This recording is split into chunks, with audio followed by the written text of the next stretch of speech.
Okay, I'd like to call the August 5th Chagrin Falls Board of Education meeting to order. Ms. Brudno, if you would please take the roll. Mr. Rankin. Here. Mr. Kanzinger. Here. Mrs. Brose is absent tonight. Mrs. Garvey. Here. And yes, Sharon's family had a prearranged vacation, so that's why she couldn't join us tonight on short notice. And Mrs. O'Toole. Here. Okay, with my background, if you could please join me in saying the Pledge of Allegiance. I pledge allegiance To To the flag flag of the United States of America and to the republic for which it stands, one one nation, under God, under God, indivisible, indivisible, with liberty and and justice for all. All right. Take that out. There we go. Okay, great. Before I turn the meeting over to Dr. Hunt, I'd just like to say, appreciate everybody joining us for the meeting tonight. We've been going over a lot of the facts, a lot of information that we received from public health officials, from different data inputs, legal, insurance. We've really tried to consider all the different aspects, and we fully discuss the various plans that we have in place. I believe that Dr. Hunt has a very solid plan in place here, and we stand behind him in presenting it tonight. So Dr. Hunt, I'd like to turn over the floor to you. Thank you and good evening. I certainly want to start by thanking the Board of Education for coming together for this special meeting. I'm quite certain that when this pandemic was not on the list of things you considered when you thought about running for Board of Education. So I appreciate all of your support as we move through this difficult time. You're not alone in feeling that ill-prepared for the pandemic as we went in education to better the lives of young people. So this has been a learning curve for kind of everyone involved, and I certainly appreciate the support of the Board of Education. So at our last meeting, the Board of Education approved 3 instructional models. One was full with a remote, in other words, all students at home. One was a hybrid model where we bring in half the students in the morning, half in the afternoon, with an option for parents to choose remote if they'd like, and then an all-in approach that also included a remote option. You also provided me with the authority to move kind of between those models as necessary based on the information and data. However, any significant change in my recommendation or additional critical information is obviously something I want to bring to the board, discuss with the board, as you're obviously part of your role is to be a voice and sounding board for the community. So I asked for the special meeting this evening due to the recommendation that was issued by Cuyahoga County Health Department. I believe it was last Thursday. And in that recommendation, they recommended that schools within the county begin the year in remote learning. I believe it said 3 to 4 weeks, as well as canceling all extracurricular activities, including athletics. So this led many districts exclusively in that county to move to remote learning almost immediately, as well as cancel sports. I will say that many of those districts are in conversations regarding a change in direction regarding the sports aspect and potentially the longevity of the commitment they have made to remote learning. So those conversations are ongoing all around us in Cuyahoga County. So before I jump maybe to a recommendation on where we are at with this, I think it's important to clarify a few things for our community. This crisis we face is real, and individuals have very, very different views. To add to this issue is an evolving pandemic with a little time dedicated to Google. You can find an article or a study to support whatever position you want. In part, it's this misinformation or contradictory information that has made this so challenging for us. I've received feedback about the pace in which we have made decisions, even regarding this recommendation from the Cuyahoga County Health Department. I believe it to be critical that at every juncture we take the time to evaluate data, talk to medical professionals, and then make the best decisions we possibly can based on the information that we have. That has been and will remain our process moving forward. I have received a significant number of emails supporting every spectrum of this issue from our parents. There are people that believe we need to be all in and people that we believe we should not even be considering coming to school. I appreciate this as a very passionate topic, but will continue to rely on medical professionals, state and local data, as well as the information from both health departments to inform our decisions. And we must, at some point, come together to get through this as a school and a community. And I'm hoping we're kind of rounding that corner now. So having said all that, the order came out from Cuyahoga County. There were kind of a couple of questions that immediately came to mind. One, what's the difference between a recommendation and what's the difference, between an order from the health department? Second, do we have any increased liability if we decided to stay in school based on this recommendation? And lastly, as approximately half of our students in our district are in Geauga County, I wondered about their position and if they were considering a similar order. So our team's been working to seek clarity on all of these topics. So let me just talk through what I've learned in the recent days and help kind of bring me to a decision. So let me begin with the difference between an order and a recommendation. When circumstances dictate, county boards of health have legal authority in the form of a board order to immediately compel action, either by an individual or an operator, to protect the public's health. Other times, it's more appropriate for a county board to issue guidance or recommendations for individuals or organizations to consider for the same purposes. In other words, this is intended to inform the decisions of schools as they deem what's appropriate for their individual communities. To be clear, I'm not suggesting a recommendation should not be taken into consideration or seriously considered by our school district in terms of how we approach the opening of school. So I also reached out to both Cuyahoga and Geauga County health departments to try to gather some insight and further clarification on the recommendation. From the Cuyahoga County perspective, the recommendation was issued to provide guidance to schools.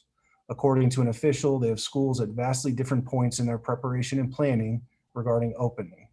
They also identified 8 areas that were analyzed and considered when making this recommendation. Today, we heard that the further clarification was going to be released either this evening or tomorrow morning. So I reached out again regarding that guidance. I was informed there will be a 4-page guidance document on their recommendation issued again either later today or tomorrow morning. They informed us, though, that they will need to see a 4 to 6 week decline in cases in an advisory level of orange within Cuyahoga County and an increased ability for testing of kids, among other things, prior to lifting their recommendation. So that indicates to me that a decision we make now to go remote would be a minimum of a 9 to 10 week commitment at this point.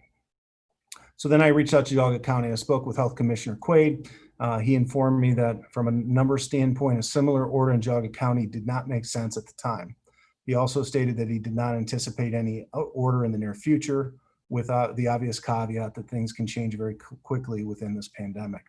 He also supported the actions taken by Cuyahoga County as their numbers and their demographics and capacity are much different than in Geauga. He reiterated that at the Geauga County level, this type of action wasn't currently warranted. So lastly, there are many ways to look at the data as it relates to this pandemic. We reviewed data from the Ohio Department of Health and Cuyahoga Department of Health. And if we compare the information to where we were when I originally made a hybrid recommendation, the data would indicate that we're either stagnant or on a slight downward trend. However, it's important for all of us to remember many of our data sources are lagging. I also believe our local cases to be more aligned with that of Geauga County currently. Prior to my final recommendation this evening, I think it's important we all realize that this continues to change. I will reiterate, we will continue to evaluate and make decisions in a thoughtful manner. My hope is the recommendation this evening is how we will open school. And I think it's important for our community to understand what might change in terms of that framework. We're developing a matrix which we will share next week as we share our reopening document. And in that matrix, it really looks at, okay, if we're in a hybrid model, what are the things we would look at to transition to all in or push us to a complete remote model. From this point on until the opening of school, really there's just four areas that would change kind of the direction we're going. One would be obviously an order by the governor that directs all schools in the state of Ohio to start remote. There would be maybe a second would be a significant outbreak locally due to actions in our public that creates an environment where it doesn't make sense to open in a hybrid model. And then if there's a significant state advisory change, so if colors change in the advisories in Jaga and Cuyahoga, those things could certainly play in as well. And then lastly, if Jaga County came out with a recommendation similar to Cuyahoga, we would obviously revisit our status in terms of reopening. I also want to encourage our parents to remember we are the calming force in children's lives and constantly their role models. How we respond to these challenges and decisions impacts them immensely. Lastly, we have to be able to manage the ebb and the flow of the crisis without letting it divide our school and community, which will have a negative impact far beyond this pandemic. So based on all the information I've shared, as of today, my recommendation is unchanged. That is that we open school in a hybrid model. I come to this conclusion after evaluating all the factors previously mentioned around the Cuyahoga County recommendation. Additionally, I'm recommending that we allow all non-contact sports as defined by the state of Ohio to resume both practice and competition as of Friday, August 7th. And I'm also recommending all contact sports defined by the state as well to return to phase 2 as defined by the Ohio High School Association as we evaluate next steps and information coming out regarding these sports. We realize this is a very personal decision for our families. Therefore, we are going to continue to leave the registration window open until Friday, August 7th. If you'd like to go back into our system and change the delivery model for the opening of school, you can do that until this Friday. Let me close by stating our ability to open and stay open is not exclusively tied to what we do at school. What we are doing personally and allowing of our students outside of the school setting is likely a bigger factor in the longevity of our ability to remain in school. I'd encourage our families to think about the basic principles of masks, social distancing, and hand washing. What seems so very simple can make all the difference in our local community. So that concludes my comments. I'm happy to hear any feedback or answer any questions from the Board of Education.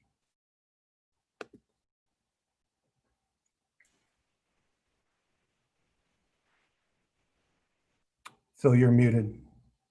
Yeah, thanks. Just to reiterate, so Bob, you kind of went through what things that would have to change in order for us to go to either an all remote or all in. Could you just reiterate those just to make sure that everybody heard that? Yeah, so to be clear, we'll share a matrix next week that is more tied to being in the school year. So it looks at student attendance, staff attendance, ability to fill subs, those types of things. So from now, from August 5th until we open on, at the end of the month here, it would take, a government order by the governor, to basically go to remote learning. A significant outbreak in our community, if that were to occur, we certainly would want to reconsider how we're opening. If Jaga County came out with a similar recommendation that Cuyahoga came out with, that would certainly, play into this as well. And then if the state advisory system, that color system that we've talked about at the board meeting, if that were to move in red for Jaga and Cuyahoga still remained in red, we would certainly want to look at potentially changing how we come back to school. Gotcha. Okay. So those are the things that obviously would switch us to, a remote scenario, and then, moving in the other direction. I know you hit on as well. It's like everybody needs to remain diligent, and wearing masks, washing hands. I think you might have mentioned, or I don't know if you mentioned the details around travel restrictions. Yeah, so certainly, someone told me earlier, I think it's down to 7 states that are out there in terms of restricted travel. I think honoring those can only help our community stay more healthy. And, if decisions are made to go to those areas, adhering to appropriate quarantines as well.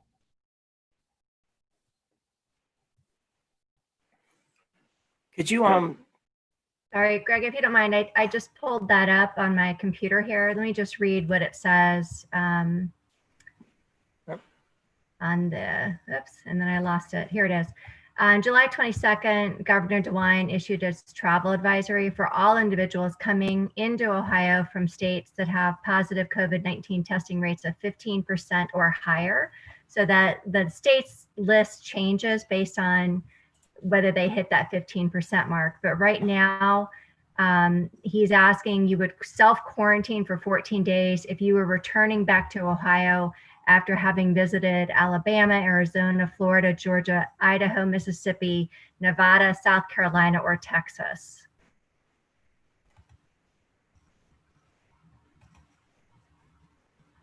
Greg, go ahead.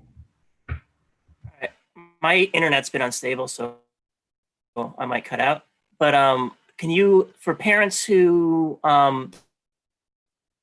decide after like 2 weeks that they want to go from a remote to virtual or from remote, will it be able to change after the initial sign-up period? Yeah, so I've had this question a few times. One, to be clear, the sign-up period is still open, based on if people want to change their decision based on the Cuyahoga County recommendation. So we can do that through Friday. We're going to staff these models based on the data that we have as of Monday. So we're going to commit staffing to those various areas. We will accommodate the best that we can changes if they come about, but that'll be restricted based on our staffing level. So yeah, I'm sure some movement can exist, but if there's dramatic, it's going to be difficult, just as we've staffed and aligned things to open school that way. And what were those numbers that, since I know they're always moving and we're going to allow them to move a little longer, but, where are we at right now? So don't hold me to the exact, we're a little over 1,600 that we're going to return in a hybrid scenario, and about 200 students in a virtual remote setting in the school currently. We had a pretty good response rate as well. I think about 97% of our parents have responded. So those numbers are pretty accurate in terms of how we'll staff up. Okay, so about 11% online, which is pretty consistent with the survey that we did previously. Yeah, that's correct. In fact, I'll try to, as we continue to talk, I'll try to pull up exact numbers for you.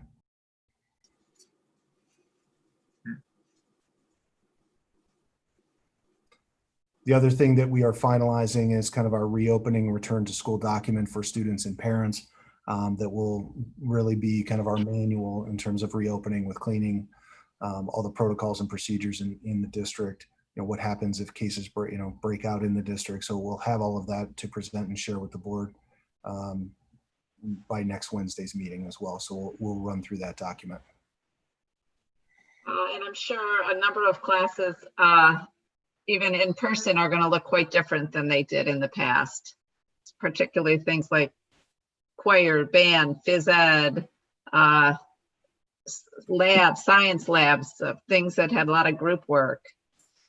Yeah, one of the biggest challenges is, we have really shifted to try to incorporate more collaborative learning throughout the district, everything from our math program to, differentiation with, cluster grouping and flexible grouping. And our staff does a tremendous job of integrating that. So there will be an instructional shift that we have to kind of work through, and also putting, teachers in a block and, having, 70 to 90 minutes in a classroom. Planning and instruction is going to look different, and there's, some element of learning that has to happen. I'm very confident in our staff to maximize the time they have instructionally, as well as the challenge of, remote learning. How do we bring other kids into the classroom when we need to? So, this is not a small undertaking for sure. And then also, on a similar note, just to remind parents that the virtual learning component that's inherent in this hybrid model is going to be very different from what it was in the spring. And there's really going to be no comparison as far as students being accountable to be in the classes, accountable for their work, having really a calendar to know what their assignments are going to be.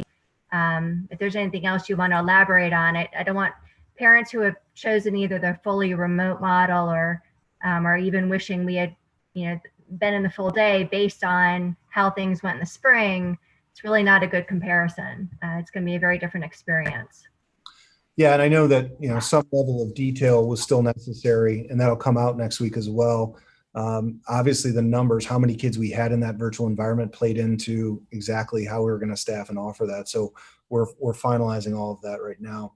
I think just the fact that we're going to be able to have staff in, if you remember when we flipped to remote and, it was a stay-at-home order, everybody kind of went on their islands and they did a tremendous job. But just having the ability to interact with each other, work together and support each other, I think that alone makes a tremendous difference. And then, adding the technology that we've been able to procure and bring into the district, there will certainly be a higher level of accountability for our students and a much different environment, learning environment for them as well. And again, thank you to that donor for the, what is it, almost $500,000, Ashley, that was donated for us to procure the equipment that we needed. I don't have the exact number. I don't know that we've received all of the dollars, but yeah, it was very significant. We're grateful. And then also, I've recently learned that many districts aren't able to do any element of virtual instruction because they don't have the technology or the training, and so they're having to outsource. Their virtual academies are not even their school district's staff.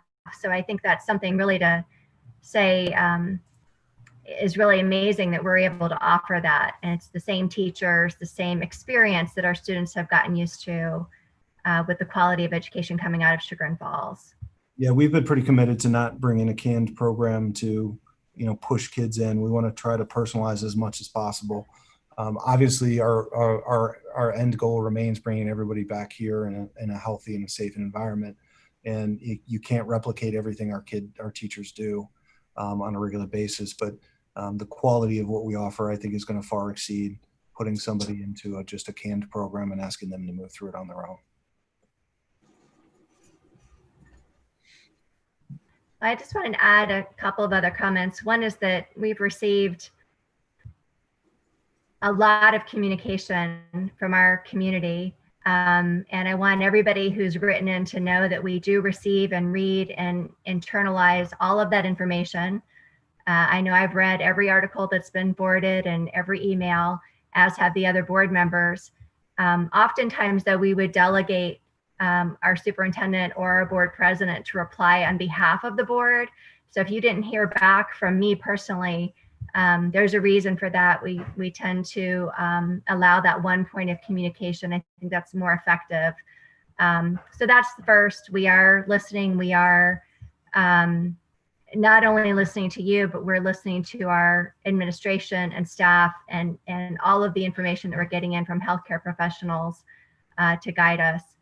And then secondly, I just really want to applaud, Bob, you and your team. I think that you've set a direction and an expectation that can help alleviate a lot of anxiety that families and students are having about the unknown. We can really chart a course now for this hybrid model and come together and as a community say, we're going to make this as successful as we possibly can by preparing now. I know some parents are helping their kids get used to masks, getting masks that are really comfortable to them.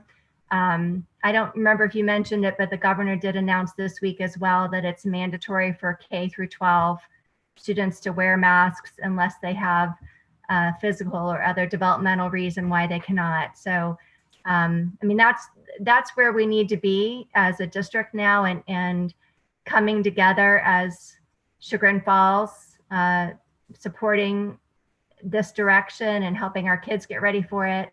And also, it's time for the staff and the administration to focus on making this a success and getting ready to open. And there's a lot of work left to be done there. So I hope that you get the support of our parents and our community to do that work that needs to be done. And again, we're all pulling in the same direction. We want to keep healthy, open, and stay open, get our kids back to some semblance of normal as soon as we possibly can, within the parameters of keeping it as safe as we possibly can for our staff and our students and our families.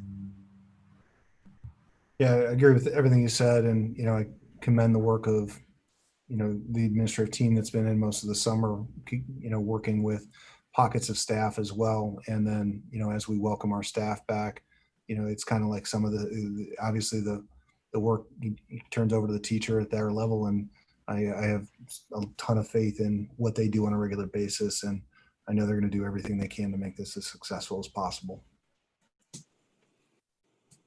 Yeah. Yeah, I also definitely would like to echo everything that Catherine said. And, I think you said something very poignant before, Bob, that, we really, as the parents, parents and guardians in the school district, we really set the example for the kids. And, they really look to us to become, calm and confident about the plan as we move forward.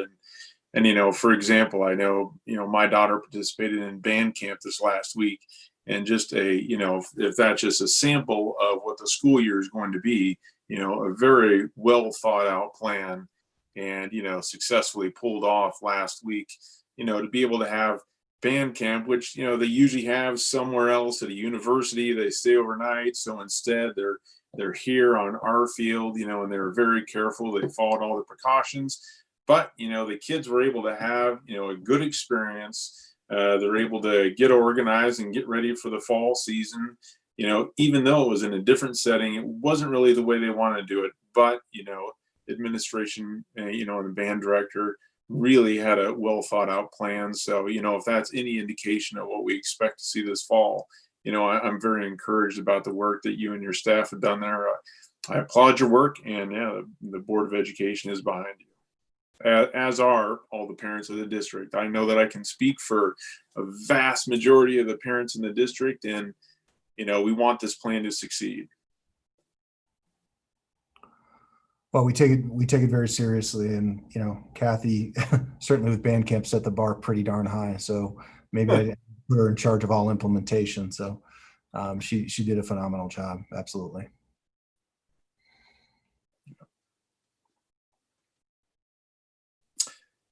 I don't have any other questions. Does anybody else? Well, I'll echo what both Catherine and Phil said, but also want to mention that the parents who are not comfortable sending their students back are thrilled that there is the virtual option too. So that is, it's great that we're able to give parents a choice when they want it. And my man behind the scenes tells me 1,408 hybrid, 258 virtual as of today. Gotcha. Thanks for the numbers, Mike.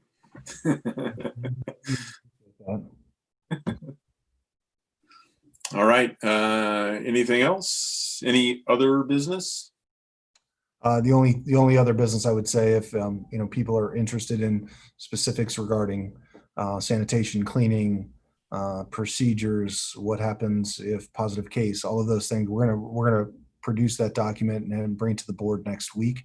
We'll run through some of the high level, but that's something that will be pushed out to the public as well on our COVID webpage. So we will get that out there next week.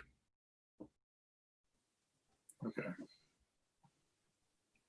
All right, great. Thanks for that. Any other business, anyone?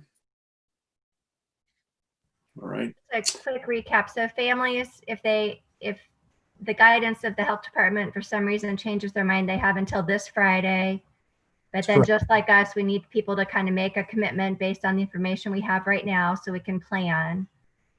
And you'll be sending out a communication regarding that, Bob? Yeah, I will follow up.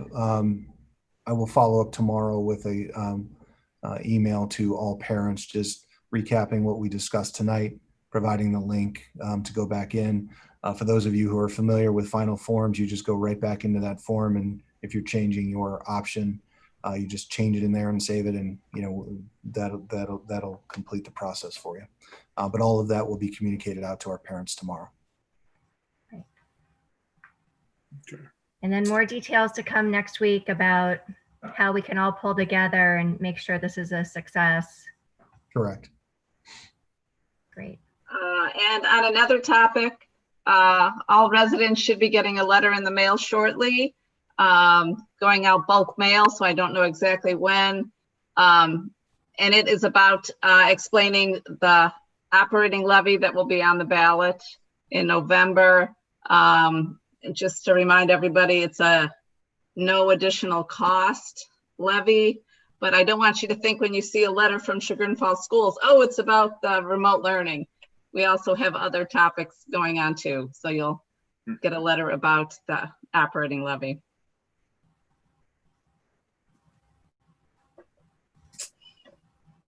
Okay.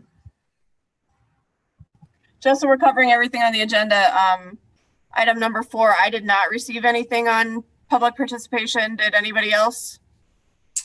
I did not.